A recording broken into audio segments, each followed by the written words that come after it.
Vamos a pedir que el Señor en esta tarde nos muestre algunas cositas interesantes acerca de su palabra y sobre todo lo que les acabo de decir, hermano.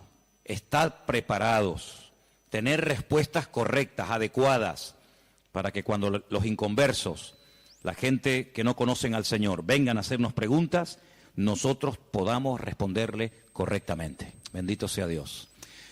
Señor, te damos muchas gracias en esta tarde porque en tu palabra, palabra viva, palabra eficaz, encontramos las respuestas, la solución a muchas cosas que el mundo se pregunta e ignora.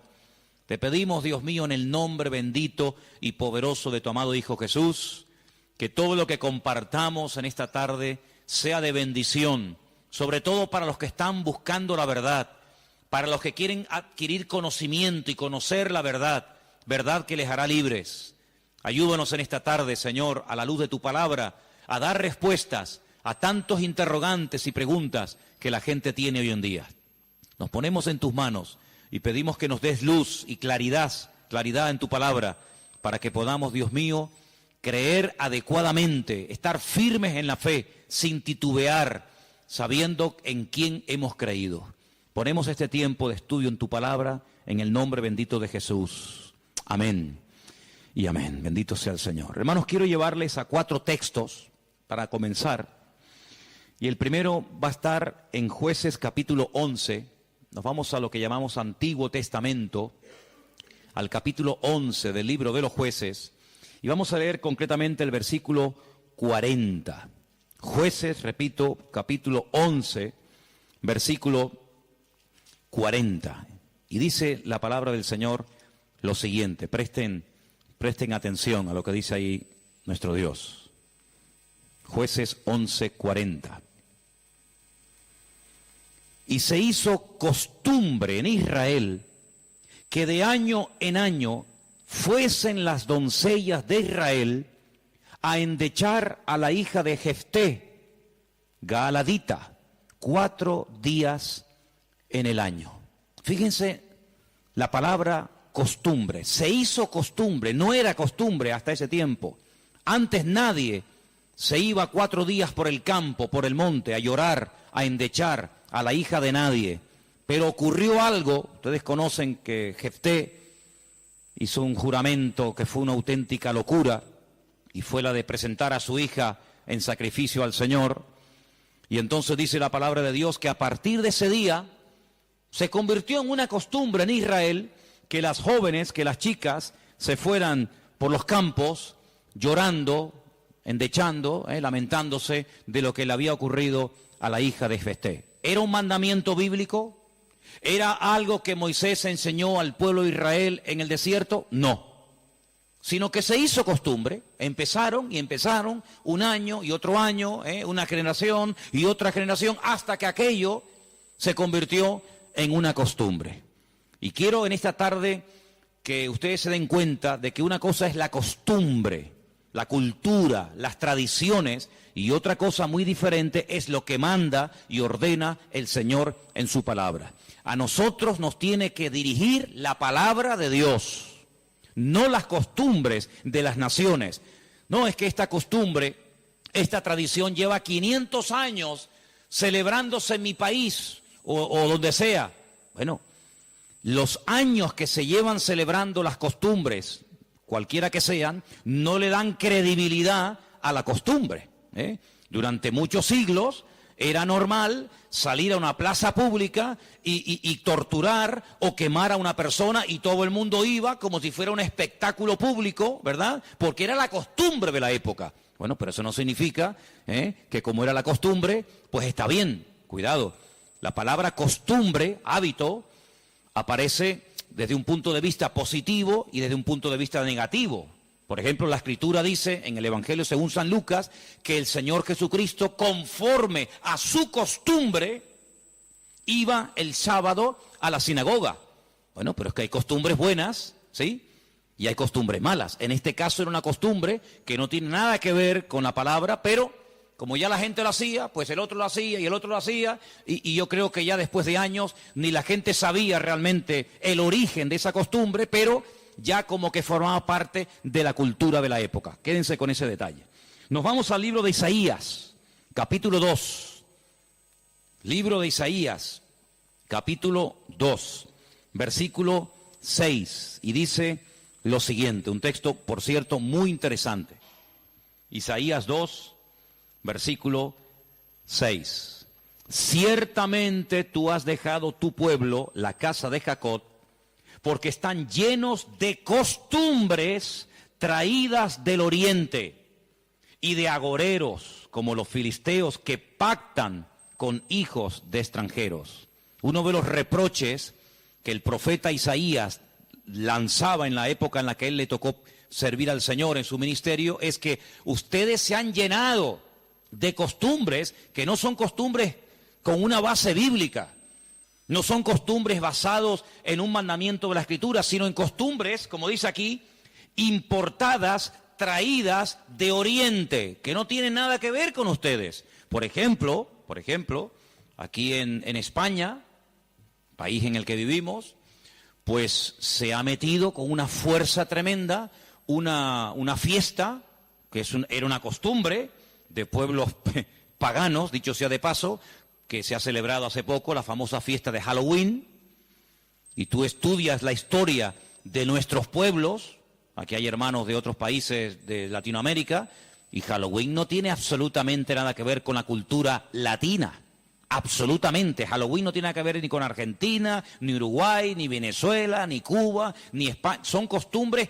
importadas, costumbres que no tienen nada que ver con nuestra cultura, pero a base de repetirlas y practicarlas un año y otro año, como que ya forman parte de una de las muchas fiestas que hay a lo largo del año. Eso precisamente es lo que dice el profeta Isaías en su época. Ustedes han abierto la puerta y se han llenado de costumbres traídas de Oriente, que no tienen nada que ver con ustedes. Y dicho sea de paso, la mayoría de esas costumbres traídas de Oriente eran costumbres paganas, costumbres que no tenían absolutamente nada que ver con la palabra del Señor. Vamos a avanzar. Libro de Jeremías, capítulo 10. Jeremías, el capítulo 10, leemos lo siguiente, versículo 3. Jeremías 10, versículo 3. Miren qué texto tan interesante. Porque las costumbres de los pueblos son, ¿qué dice ahí? Vanidad. Vanidad de vanidades, decía el predicador. Las costumbres de los pueblos son vanidad. Y ahora habla acerca de la idolatría, que era una de las costumbres, no del pueblo de Dios, sino de los pueblos paganos. Ahí la palabra pueblos es la palabra goyín. La palabra goyín significa naciones. Cuando se habla de Israel, se menciona Israel, para que no haya género de duda. Pero cuando se habla de naciones paganas, naciones extranjeras, naciones, digamos, no adoradoras del Dios vivo y verdadero, se les llama goyín, se les llama naciones. Y en este caso dice, las costumbres de esas naciones, de esos pueblos, son todas absolutamente vanidades. Quédense con eso. Vamos a leer un versículo en Ezequiel, profeta Ezequiel, un libro que no sé por qué no se suele leer mucho, pero tiene textos y historias muy interesantes. En el capítulo 11 de Ezequiel, el capítulo 12, dice así: sabréis que yo soy el Señor, porque no habéis andado en mis estatutos, ni habéis obedecido mis decretos, sino que según las costumbres de las naciones que os rodean, habéis hecho. Las costumbres de las naciones que les rodean, esas son las que ustedes están practicando. No los estatutos, ni decretos, ni fiestas, ni celebraciones que nuestro Dios ha ordenado en su palabra, sino que todo lo contrario. Hay momentos, ustedes seguramente han leído esos pasajes, donde los profetas, tratando de convencer, de sacudir al pueblo de Israel, les decían: a ver, vamos a ver, díganme ustedes un pueblo, una nación que haya cambiado sus dioses, que hayan dejado sus idolatrías por nuestro Dios. Ninguno. Los egipcios, mira que vieron milagros los egipcios, porque las famosas 10 plagas de Egipto eran milagros, eran demostraciones del poder de Dios, ¿sí o no? Totalmente. Dejaron los egipcios al convencerse de que sus dioses no servían para nada, que hicieron el ridículo. Dejaron los egipcios su idolatría para creer en el Dios de los hebreos, en el Dios de Moisés, ¿sí o no? Para nada. Es más, cuando salen de Egipto, ¿qué hace el faraón? Vamos a perseguirlos, vamos a atraparlos y llevarlos otra vez a Egipto para que sean nuestra mano de obra. No se convirtieron, no se arrepintieron. Y mira que vieron la gloria de Dios, un río lleno de sangre. Bueno, eso es algo tremendo. Cruzaban la calle y allí la gente tenía luz y alegría y vida. Y a este lado, muerte, los animales se morían llenos de úlceras, llenos de llagas, miseria, pobreza, muerte. Oiga, aquí hay una diferencia. Esta gente pinta con sangre de cordero las puertas de la casa y no se muere nadie.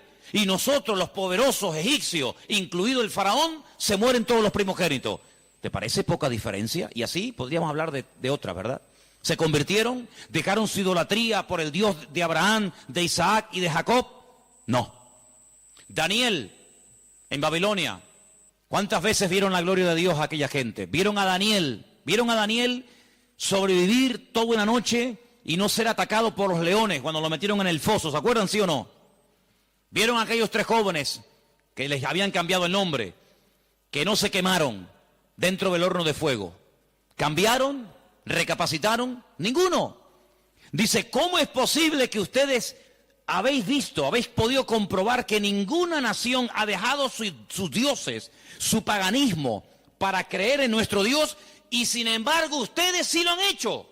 Dejaron al Dios vivo y verdadero para adorar a Moloch, a Milcón, a Astaroth, a Acera, a Baal.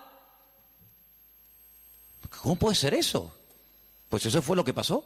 Ellos cambiaron al Dios verdadero por aquellos dioses, y dice el profeta Ezequiel en este pasaje, todo eso que habéis hecho son las costumbres de las naciones que les rodean, pero ustedes, en vez de influenciarles a ellos, que ellos se conviertan a ustedes, ha pasado todo lo contrario. Ustedes se han terminado convirtiendo a ellos. Han adoptado su forma de vivir, su forma de adorar, su forma de cantar, su forma de comportarse. Y esto es algo realmente increíble, porque esto no ha pasado nunca, nunca en la historia de la humanidad. Una nación ha dejado el paganismo, ha renunciado 100% a toda esa mentira y ha abrazado la fe única y verdadera. Sin embargo, ustedes tenían al verdadero y lo han abandonado. Otros profetas utilizaban el término han adulterado, han sido infieles a vuestro Dios. ¿Para adorar a quién? Al Dios de las moscas, al Dios de los excrementos, como hay por ahí un Dios también en la Biblia que se llama el Dios de los excrementos, para adorar a las criaturas en vez de adorar al Creador. Increíble, increíble. Entonces, los profetas que hemos leído, Jeremías, Isaías, Ezequiel y también en el libro de Jueces, dicen que todo eso, esas costumbres, son todas vanidades. Y entonces nosotros, como creyentes, que hemos, como dice la Biblia, pasado de muerte a vida, cuando nos convertimos al Señor, cuando salimos de donde hemos salido cada uno, pues tenemos, con el paso del tiempo, que no solamente decirle al Señor, Dios mío, gracias por haberme salvado, gracias por haberme perdonado los pecados, sino que quiero también pedirte, quiero que me ilumines, porque a lo mejor de mi antigua vida, cuando yo no te conocía, cuando andaba en la ignorancia, cuando estaba en la idolatría, en las costumbres que practiqué yo y mi familia durante toda la vida, Señor, quiero que tú me ilumines, por si acaso todavía puede ser que en mi vida, en mi familia, en mi forma de hablar, de pensar, de vestirme, etcétera, etcétera, todavía quedar algo que no está bien, pero que como lo hace todo el mundo, pues no parece que sea tan malo. Porque si os dais cuenta, hermanos, hay cosas que se hacen hoy en día que están mal, pero sin embargo, como las hace todo el mundo, no se ven mal. Por ejemplo, a mí una de las cosas que me llama la atención cuando voy a lo mejor a algún supermercado es que de un tiempo a esta parte, en la parte donde está todo lo que es los puros y los cigarrillos y todo esto, es increíble. ¿Os habéis dado cuenta lo que ponen como advertencia, en las cajas de cigarrillos, el cigarrillo mata, el cigarrillo produce enfermedades pulmonares, cáncer y esto y lo otro. Pero ¿quién hoy en día iría por la calle poniéndole una multa a una persona por fumar? Nadie. ¿Por qué? Porque como lo hace todo el mundo, ya forma parte de una vida normal, pues no se ve tan mal. Pero cuidado, el que lo haga mucha gente no significa de que esté bien, ¿sí o no? Entonces puede ser que a lo mejor algunos de ustedes en algún momento se ha sentido, perdonen la expresión, como un bicho raro en su puesto de trabajo, con los amigos, con la familia, con los vecinos, ¿sí o no? Porque resulta que todo el mundo ve bien, pues ciertas y determinadas cosas que cuando vamos al manual, cuando vamos a la palabra de Dios, resulta que no solamente están mal, sino que incluso son pecado y abominación ante los ojos de Dios. Vaya usted a una manifestación de miles y miles y miles de personas a favor del aborto y párese en esa marcha y diga que el aborto es un crimen, que es un asesinato y que eso es una abominación delante de Dios. ¿Lo matan? ¿Sí o no? ¿Lo matan? Párese usted en una manifestación donde están llevando a una virgen, a un patrón, a un santo y diga, ¿pero qué estáis haciendo? Si nuestro Dios prohíbe todo esto, si eso es abominación delante de nuestro Dios, si en la base mínima, que son los 10 mandamientos, ya se prohíbe categóricamente todo esto, ¿te matan? ¿Por qué? Porque es que esto se ha practicado. Y claro, después ves ahí al alcalde, y ves al teniente alcalde, y ves al concejal de no sé qué, y ves a fulanito de tal, y incluso al rey, y ves a la reina, y ves a la... Entonces parece que como que no está tan mal porque lo practica mucha gente. Y quiero decirte, querido hermano, que en algún momento de tu vida puede ser que tú te sientas como que vas contracorriente, como que la gente como que no te entiende y como que tú estás en otra frecuencia, en otra onda, y es como algo imposible de que lleguen a un entendimiento. Pero al fin y al cabo yo pregunto, hermanos, ¿nosotros a quién tenemos que agradar? ¿A quién tiene que agradar usted? ¿A nuestro Dios, sí o no? Bueno, pues si por agradar a Dios me pongo en contra de la familia, ¿estás dispuesto a pagar el precio? ¿Para qué te vas a bautizar? Con la edad que tú tienes. Si a ti ya te bautizaron tus padres cuando eras pequeñita, no lo pueden entender. Pero saben, hermanos, nosotros, repito, primero a quien tenemos que rendir cuentas a nuestro Dios. Y en segundo lugar, tarde o temprano, como dije el domingo pasado, la fe. Y cuando hablo de la fe, yo no me refiero solamente a la creencia, sino me refiero, cuando hablo de la fe, también aglutino nuestro estilo de vida. Porque nuestra fe es un estilo de vida. Somos diferentes, ¿sí o no? Somos diferentes. Somos diferentes a la hora de hablar, a la hora de pensar, a la hora de reaccionar ante una situación. Somos diferentes, lo queramos reconocer o no, somos gente diferente. Eso incluye también el concepto fe. No solamente que creo en un Dios, en un cielo, en un infierno, en la Biblia como palabra de Dios, sino que la fe me lleva a una serie de cambios. Bueno, pues en ese paquete de mi estilo de vida, yo tengo que pararme y decir, ¿lo que estamos haciendo forma parte de una base bíblica o de costumbres que se han ido traspasando de padres a hijos, de generación en generación? Y yo, como he formado parte toda la vida, evidentemente, de este sistema de vida del mundo, pues las he incorporado como algo normal, pero nunca me paré a preguntarme si lo que yo estaba practicando, si lo que yo estaba creyendo era de Dios o era algo totalmente antibíblico. ¿Quién te convenció a ti? ¿Cuándo te diste cuenta de que adorar imágenes no era de Dios? Algunos de ustedes lo hicieron toda la vida. Pero llegó un momento en el que dijiste, esto no es de Dios, ¿sí o no? El que fue ladrón, el que fue drogadicto, el que practicó la prostitución o cualquier otro pecado. Hay un momento en la vida en el que a la luz de la Escritura, oyendo los mensajes, las predicaciones, leyendo la Biblia, el Espíritu, ¡pam!, te golpeó, ¿sí o no? Te tocó y dijiste, que va, yo no puedo seguir por este camino. Y cuanto más profundices en la Biblia, cuanto más profundices en la palabra, te das cuenta de que uno tiene que cambiar en todo, en todo. forma de hablar, a veces, ¿por qué no decirlo?, hasta en la forma de vestir, ¿sí o no? Hombre, vamos a ver, si por ejemplo una chica que está ejerciendo la prostitución esta tarde se convirtiera al Señor, seguramente la forma como esa chica se viste, que está diseñada para seducir, para atraer, para llamar la atención, pues cuando esa chica se convierta al Señor, lo más probable es que el Espíritu le ponga en su corazón que la forma como viste, pues es una forma que tiene una finalidad, pero que esa finalidad en absoluto la tengo que llevar a cabo en un culto. Por lo tanto, seguramente, en un momento determinado, el Señor le pondrá en su corazón, oye, vístete un poco más decentemente, más ¿sí o no? Seguramente que sí. Y el que toda la vida ha estado robando o toda la vida ha estado haciendo daño, seguro que el Espíritu le va a hablar en ese área de su vida. Pero luego hay otras cosas, como hemos leído, costumbres, que como que no las vemos tan mal. Y hemos visto a la luz de la palabra de Dios, solamente les di 4 textos, están ahí grabados por si los quieren después volver a leer, 4 versículos donde tenemos que analizar y preguntarnos las costumbres, no los mandamientos, las costumbres que estamos llevando a cabo, ¿son bíblicas? ¿Son de Dios? Y ahora vamos a pasar al tema que la gente nos pregunta mucho por internet. ¿Qué opinan ustedes acerca de estas fiestas navideñas?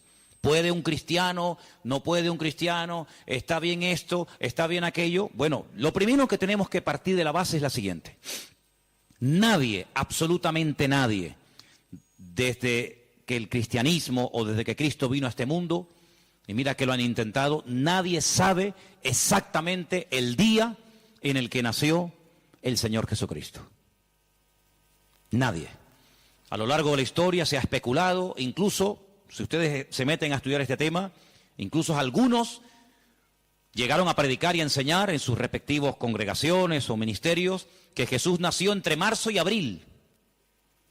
Otros entre septiembre y octubre.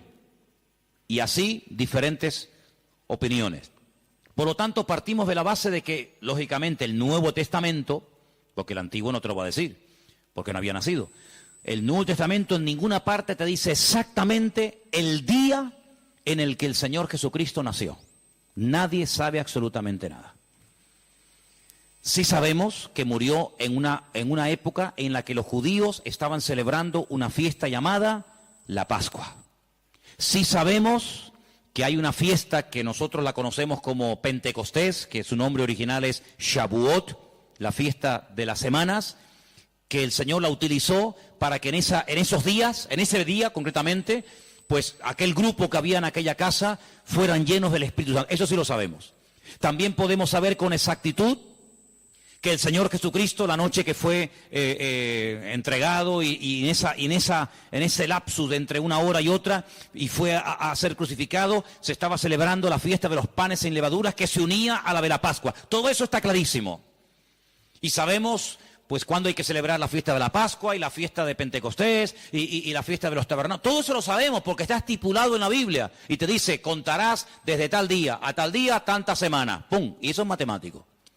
Pero en cuanto al nacimiento de Cristo, la Biblia no nos da ninguna información exacta de cuándo nació. ¿Por qué? Porque en nuestra concepción, entre comillas, cristiana, cometemos un gravísimo error.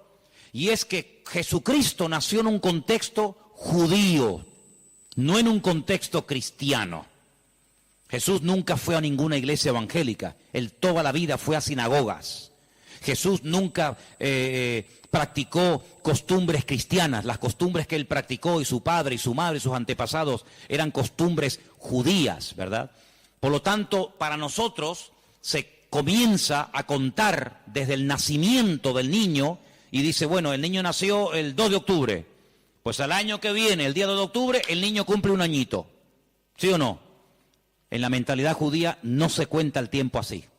En la mentalidad judía, en el momento en el que la mujer sabe que está embarazada, en el que la mujer sabe perfectamente que sí o sí está embarazada, ahí se empieza a contar. No a partir del nacimiento a los 9 meses, ¿me entendéis? Por lo tanto, ya empezamos mal. Es como, por ejemplo, cuando nosotros decimos, bueno, ahora mismo aquí en Tenerife tenemos las 8 en punto de la noche. A las 12:01 será día viernes. Eso según nuestro calendario, según nuestra cultura, según la Biblia, ya es viernes. ¿Por qué? Porque en cuanto cae el sol y ya se puede ver aunque sea una sola estrella en el firmamento, automáticamente ya estamos al día siguiente. Entonces dice, entonces todos al revés. Bueno, hay que saber estas cosas. Nuestro calendario gregoriano, inventado, mandado a hacer por un papa, tiene 365 días. El calendario bíblico tiene 360 días. Otro dato a tener en cuenta. ¿Qué te parece? Y así podríamos contar cantidad de detalles que cuando uno va a la palabra, uno tiene que conocerlos. Porque si no ya estás partiendo equivocadamente. Y entonces decimos, el nacimiento del niño marca el momento de su nacimiento y de su próximo cumpleaños. Te vuelvo a repetir, la vida en la cultura judía, en la cultura hebrea, se cuenta a partir de la concepción, no a partir del nacimiento. Ahora bien, tengo aquí algunos datos que les voy a leer en esta tarde, que son muy interesantes, pero primeramente quiero decir lo siguiente. No sabemos la fecha exacta del nacimiento de Cristo. No hay ni un solo ejemplo, ni uno solo. Si alguien sabe de alguno, por favor que lo diga ahora, o calle para siempre. No hay ni un solo ejemplo en el Nuevo Testamento de nadie que haya practicado el nacimiento de Cristo, que haya celebrado, mejor dicho, el nacimiento de Jesús. La única fiesta que nos obligó el Señor a recordar frecuentemente fue, dice, haced esto, háganlo en memoria de mí. Y cada vez que comáis este pan y cada vez que bebáis de esta copa, mi muerte estáis anunciando hasta que yo vuelva. Es una orden. Yo sé que hay movimientos cristianos o evangélicos que no practican esto de tomar pan y vino asiduamente, porque dicen que es algo simbólico. Bueno, yo solamente lo digo con todo mi respeto, no saben lo que se pierden. Y es una interpretación incorrecta. Yo creo que es bíblico y estamos todos de acuerdo, ¿sí o no? Que hay que partir el pan y el vino. Hombre, hay iglesias que lo hacen todos los domingos. Elena, por ejemplo, se crió en una iglesia que todos los domingos, sí o sí, todos los domingos a la mañana, se llama culto de comunión. Por eso, porque se da la comunión. Hay iglesias que lo hacen una vez al mes, otras iglesias una vez al año, etcétera, etcétera. Pero que hay que hacerlo, hay que hacerlo. Pero Jesús nunca dijo, los discípulos nunca dijeron, Pablo nunca escribió, Pedro nunca escribió, Santiago nunca escribió, ningún discípulo escribió, y también tenéis que recordar todos los años el nacimiento del Mesías. No. Mira, recordamos cuando partió el pan y el vino e inauguró el nuevo pacto. Recordamos su muerte, claro. Recordamos su resurrección. Recordamos la venida del Espíritu Santo en el día de Pentecostés. Recordamos un montón de cosas, pero bíblicamente no te puedo demostrar, no lo puedo hacer. Te estaría mintiendo. No te puedo demostrar bíblicamente que los primeros cristianos celebraban el nacimiento de Cristo. No lo hacían. Ni siquiera es un mandamiento de la Biblia el celebrar dicha fiesta. Entonces te estoy dando información para que lo sepas. La fecha exacta del nacimiento de Cristo no se encuentra registrada en el Nuevo Testamento. Ahora, el famoso día 25 de diciembre ha sido un día que en el mundo pagano, en el mundo greco-romano, ustedes saben que estaban los babilónicos, luego vinieron los medos persas, a continuación los griegos y después los romanos. El Antiguo Testamento, lo que llamamos vulgarmente Antiguo Testamento, termina con el imperio medo-persa. Pero cuando empezamos a leer el Nuevo Testamento, nos encontramos a los romanos. Y tú dices, ¿pero y los griegos? ¿Ves? La Biblia no te da información sobre los griegos. Pero entre el Antiguo y el Nuevo Testamento, que hay 400 años de silencio, ¿sabían eso, no? Nuestro Antiguo Testamento, ¿cuál es el último libro del Antiguo Testamento según nuestra Biblia? Malaquías. Pero cuando tú vas a una Biblia hebrea, tú te das cuenta que el último libro del Antiguo Testamento no es Malaquías, es Segunda de Crónicas. Da igual, el orden no altera los factores, ¿no? Sea uno, sea otro, son exactamente lo mismo, aunque el orden es diferente. Pero cuando se termina de escribir, cuando el último profeta del Antiguo Testamento terminó su mensaje, supongamos que fuera Malaquías, hasta que encontramos al siguiente profeta predicando. ¿Y quién fue el siguiente profeta entre el Antiguo y el Nuevo predicando? ¿Quién fue? Juan el Bautista. Hay 400 años de silencio. No hubieron profeta entre Malaquías y Juan el Bautista. ¿Y cómo se guiaba la gente? Por la palabra. Ahí estaba todo escrito, todo comprimido, todo condensado, y fue un tiempo de silencio, de palabra profética, pero la palabra ya estaba escrita. Luego la gente querían palabra, vayan a la palabra, valga la redundancia. Vayan a la escritura y ahí encuentran todo. Bien. Entonces, cuando vamos a estudiar la palabra de Dios, nos encontramos que ese imperio que no aparece en el Antiguo Testamento, que son los griegos, que aparece en esos famosos libros que yo he recomendado muchas veces que lean, Primera y Segunda de Macabeos, que son la familia de los Macab, que significa martillo en hebreo. Los macabeos son los que martillaban, los que machacaban. Y en estos días en Israel se está celebrando una fiesta que no tiene una base, vamos a decir, bíblica, sino es un mandamiento bíblico el cumplirla, vaya, pero que es una fiesta que en estos días ya se está celebrando, y les voy a demostrar que Cristo la celebraba, aunque no era mandamiento, Él la celebraba, y es una fiesta que se llama la fiesta de Hanukkah. Y por eso ustedes cuando van a Israel van a encontrar que hay dos modelos de candelabro diferente. Está el famoso menorá, que tiene 7 brazos, y después se encuentran la Hanukkía. Menorá es el de 7, Hanukkía es el de 9. Y tú dices, ¿qué diferencia hay entre uno de 7 y uno de 9? Bueno, te lo voy a decir. El candelabro de 7, la menorá, era el que se utilizaba primeramente en el tabernáculo y después en el templo, pues para iluminar. No había luz eléctrica, no había un interruptor y se encendía la luz, sino que se ponía aceite, ¿verdad? Se iluminaba para que el sacerdote pudiera moverse y pudiera ministrar en el templo, ¿verdad? Ya dimos en su día una explicación de que el primer versículo, quédense con este dato, el primer versículo de los primeros 5 libros de la Biblia, Génesis 1.1, Éxodo 1.1, Números 1.1, Levítico 1.1 y Deuteronomio 1.1, nos explican todo lo que tiene el menorá. ¿Cuántas palabras tiene en hebreo el primer versículo de Génesis? 7 brazos. Otra característica de la menorá la encontramos en Éxodo 1.1 y así sucesivamente, pero no voy a entrar en detalles acerca de eso. Pero en la época de los seleucidas, en la época de los griegos, déjeme que les cuente algo de historia, que es bueno saberlo. Cuando Alejandro Magno muere, dicen que era homosexual, no dejó descendencia. Es el único imperio que pervive después de la muerte del emperador, pero no en sus hijos, sino en sus generales. Por eso Daniel, cuando está en Babilonia, dice que él vio a un leopardo con 4 cabezas. Y las 4 cabezas son los 4 generales que cuando Alejandro Magno muere, se reparten en 4 pedazos el mundo que había conquistado Alejandro Magno, ¿verdad? Uno de los trozos que se reparte tenía que ver con Israel.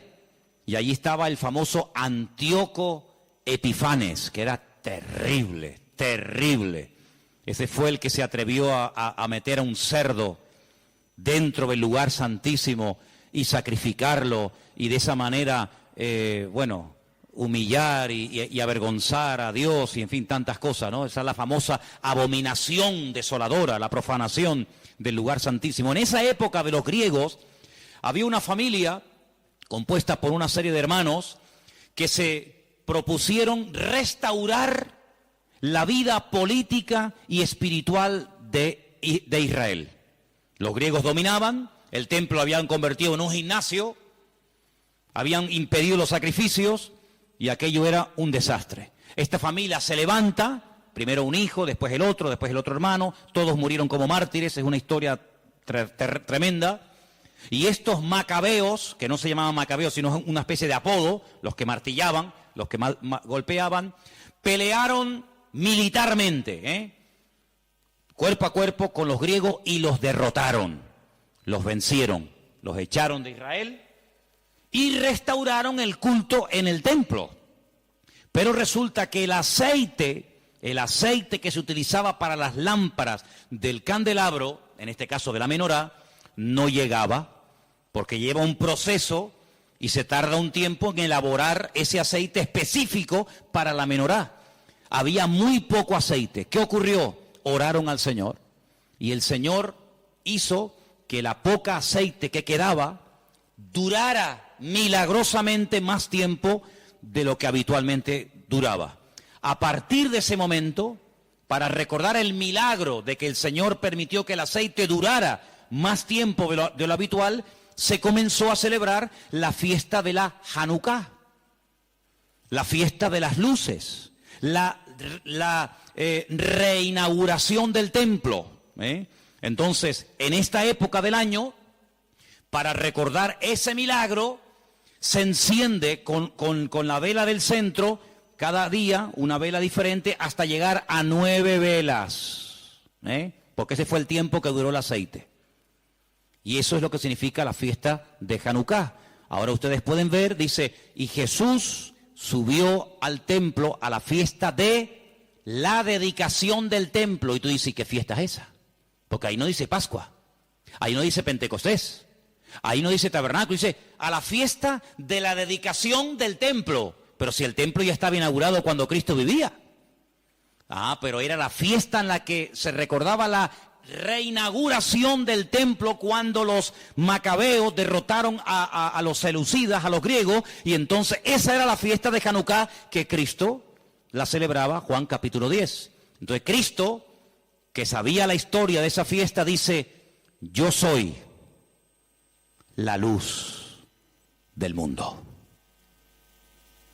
Y la gente sabía lo que estaba diciendo, porque así como este aceite, esta luz se enciende, yo soy ahora la luz del mundo. Y posteriormente a sus discípulos le dice, y ahora también vosotros sois la luz del mundo. Y todo está basado en algo que pasó en aquel tiempo. Entonces, cuando vamos al Nuevo Testamento, nos encontramos que nos dice la Biblia quién gobernaba en el Imperio Romano en el tiempo del nacimiento de Cristo. Pero cuando se hace el calendario gregoriano o cristiano, vaya, el que tenemos ahora mismo nosotros, se cometió una gravísima equivocación. Algunos calculan que del verdadero calendario bíblico al que usamos actualmente puede haber una diferencia entre 4 y 6 años. Es decir, que en vez de estar ahora en el 2015, estaríamos ahora 4 años o 6 años más de lo que estamos.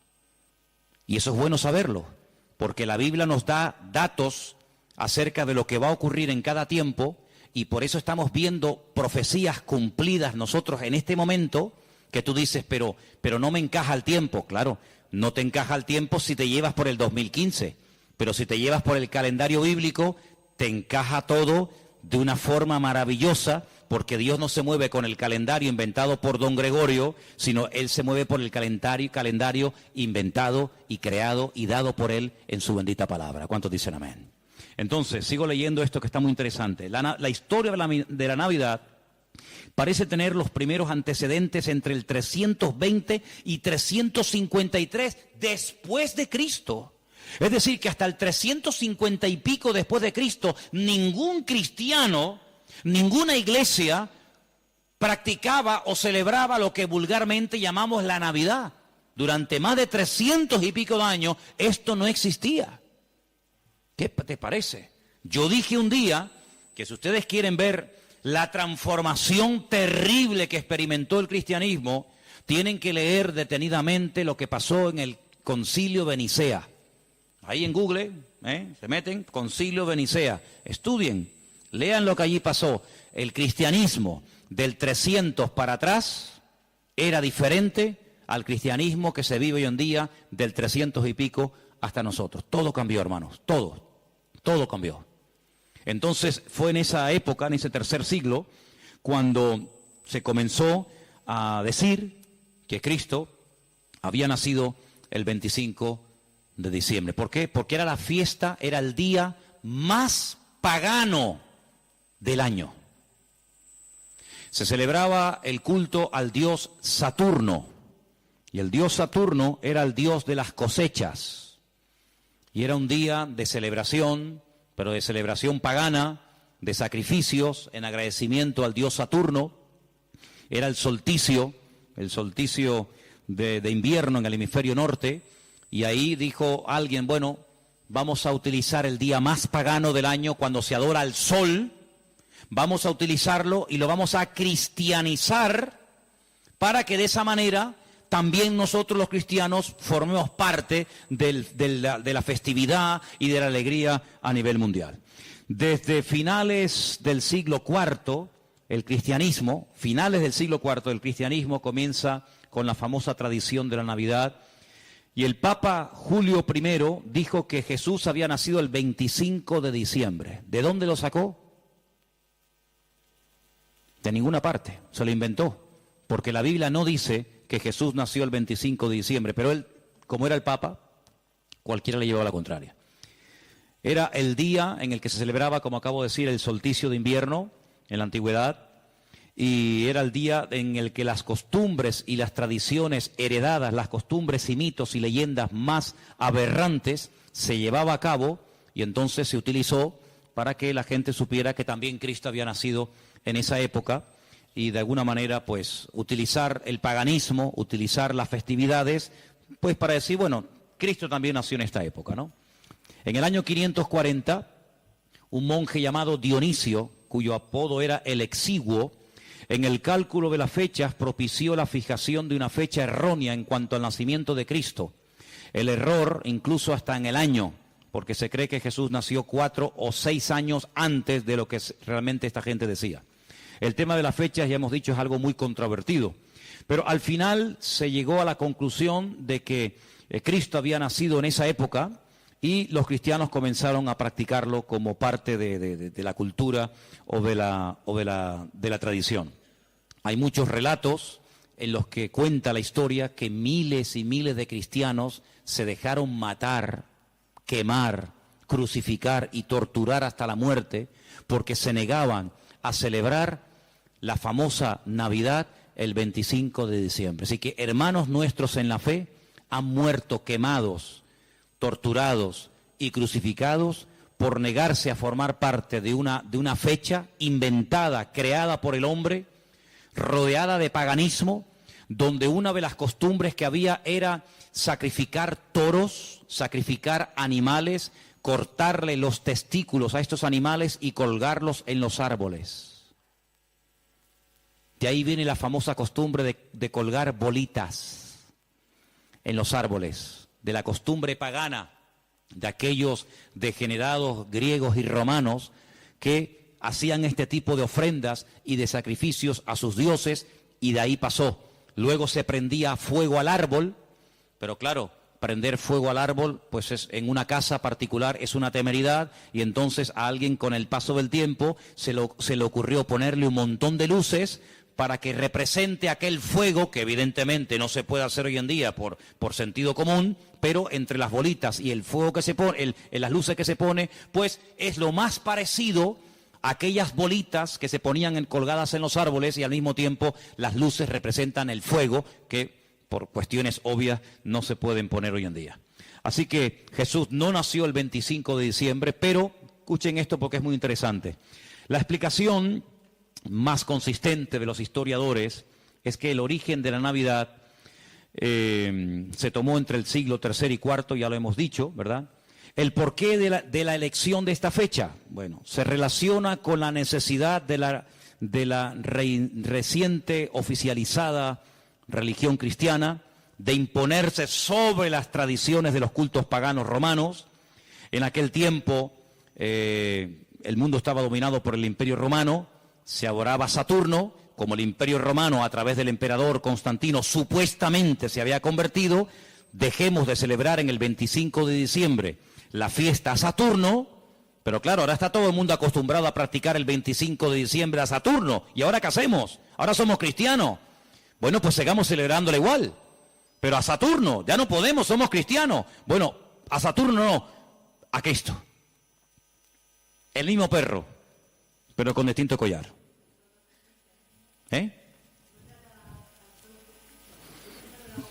Adoraban al sol. Sí. Ellos pueden decir misa.